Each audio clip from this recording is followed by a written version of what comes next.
Olá pessoal, seja bem-vindo ao nosso canal. Se você ainda não se inscreveu, se inscreva, dê um like e ative o sininho para receber nossas novidades.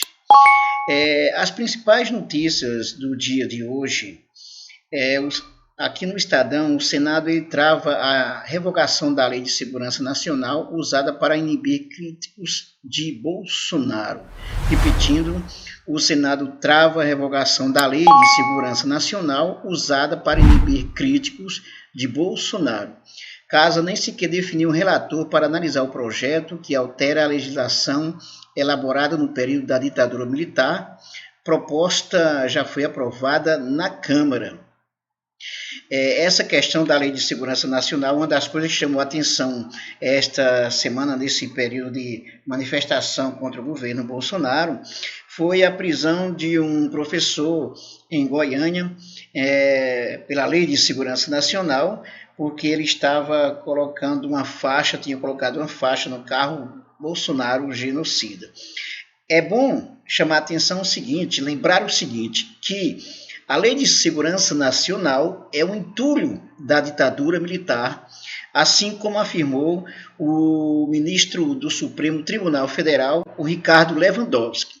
Por que o entulho da ditadura? Porque a Lei de Segurança Nacional, na ditadura, ela foi feita para inibir qualquer manifestação, qualquer oposição, qualquer coisa contrária à ditadura na época. Então, por exemplo, quando nós vemos hoje, durante esse período que aconteceu a manifestação contra Bolsonaro no dia 29, tivemos, por exemplo, arbitrariedades por parte de agentes do Estado. No caso, o professor que foi preso por um policial em Goiânia, em nome da Lei de Segurança Nacional. Ele foi levado para a Polícia Federal e depois a própria Polícia Federal ela viu que não tinha como enquadrar de modo algum o professor.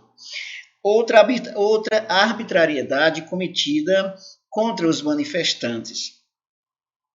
Em Recife, no dia da manifestação contra o governo, a vereadora do Partido dos Trabalhadores, a Liane, em Pernambuco, ela foi agredida, sofreu um ato de violência por parte de um policial que desceu de uma viatura e praticamente injetou spray de pimenta diretamente nos olhos dela. Então isso foi uma arbitrariedade. Depois das denúncias, inclusive isso que nas redes sociais ficou muito presente isso, viralizou nas redes sociais, o comandante foi afastado, o comandante que atuava naquele dia foi afastado pelo governo de Pernambuco. Então tivemos esse caso, teve o caso também de uma outra vereadora que foi agredida no Rio de Janeiro. Todos eles deixam muito claro a força policial contrária ao direito de ir e vir, ao direito de manifestação. Portanto, se o Senado trava essa revogação da Lei de Segurança Nacional, significa que está, de certa forma, protegendo o governo federal e passando pano às ações arbitrárias por parte de agentes do Estado, como os policiais que cometeram as arbitrariedades apontadas. Outro ponto também que faltou destacar foi um rapaz negro que estava circulando de bicicleta no parque e ele foi obrigado a ficar de costas, aos gritos dos policiais, e ele não estava fazendo absolutamente nada e ainda foi algemado. Então, mais uma arbitrariedade do Estado neste caso. Ainda no Estadão, o William Vac ele diz o seguinte, que ao incentivar a anarquia no Exército, Bolsonaro arrisca a própria autoridade. O comandante do Exército busca consenso e adia decisão sobre o caso Pazuello. Ou seja, isso se chama passar pano. né? Até agora o Pazuello não foi punido e provavelmente não será punido. E se ele não for punido de maneira alguma, o que vai ocorrer? Se incentiva a anarquia no Exército, se incentiva atitudes arbitrárias, porque claramente nenhum militar ele pode participar de manifestação. O Pazuello foi para uma manifestação com o presidente Bolsonaro. Então, isso, na verdade, é uma afronta à Constituição, às leis do Exército, inclusive.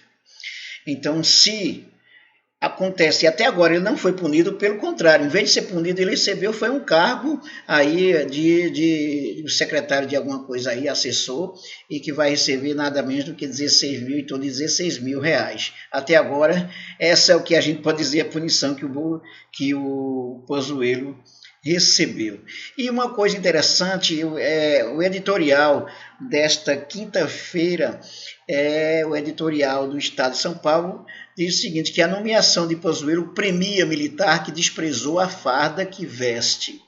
Leia Indisciplina Premiada, publicada nesta quinta-feira.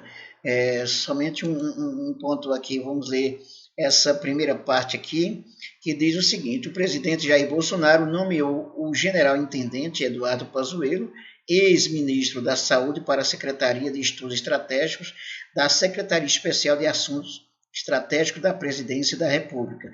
Com esse gesto, o presidente premiou um oficial militar indisciplinado que desprezou publicamente o espírito da farda que veste.